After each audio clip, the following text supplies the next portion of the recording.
The law, which then President Barack Obama signed in December 2016, expands the scope of 2012 legislation that froze the assets of Russian officials and banned them from traveling to the United States because of their links to the 2009 death in prison of a whistleblower, Sergey Magnitsky. The groups said their information came from first-hand accounts of victims and their attorneys, investigative journalism, and reports by non-governmental organizations, NGOs.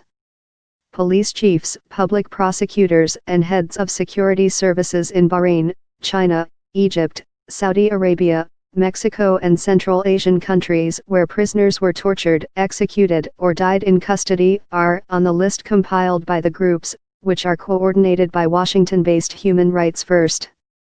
Among them are Chinese Deputy Minister of Public Security Fu Zhenghua and Beijing's Municipal Public Security Bureau Deputy Head Tao Jing. The groups accuse the two officials of bearing command responsibility for actions of forces under their control in the torture and 2014 death of human rights activist Cao Shunli. Cao's lawyer has said she was denied medical treatment until she was seriously ill, which the Chinese government denies. Dmitry Firtash, a Ukrainian oligarch indicted by a U.S. court in 2013 on bribery and other charges, is on the list. He denies wrongdoing and is fighting extradition from Austria. Lenny Davis, an attorney for Firtash, in a statement said the allegations were false and that any sanctions cannot be justified, adding, "The constant repetition of false accusations on the internet doesn't make them true." Another target is former Panamanian President Ricardo Martinelli, who is jailed in Florida facing extradition to Panama on charges he conducted illegal surveillance and stole state funds while in office. Martinelli has repeatedly denied the charges. Robust implementation? His administration has yet to impose sanctions or travel bans under it, but an official said the process of identifying potential targets is both internal and external. "We have received nominations from multiple sources including the United States Congress and NGOs. Acting on the recommendations could pose risks for Trump if targeted governments retaliated.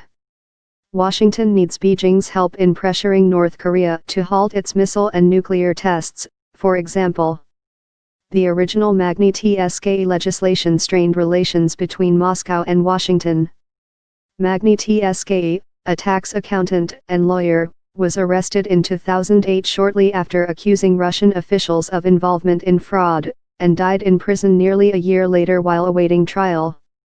William Browder, whose Russian hedge fund employed Magnitsky as a lawyer, spearheaded an international campaign to push through the original Magnitsky Act, which now covers 44 Russians. He said travel bans and asset freezes are effective. "It creates a very devastating consequence because people who thought they could act with absolute impunity no longer have that comfort," Browder said. The Human Rights Coalition also hopes that pressure from politicians such as Republican Senator John McCain and Democratic Senator Ben Cardin, the authors of the original legislation and the update, will spur the Trump administration into action. Rob Berezchinsky, a former Obama administration official who led the efforts at Human Rights First, said, "Our process is designed to assist the government, but also to remove any excuse around whether it has the ability to levy sanctions. Now the question is simply one of political will." The Global Magnitsky Act requires the Trump administration to report to Congress by December 10 on sanctions it has imposed under the law.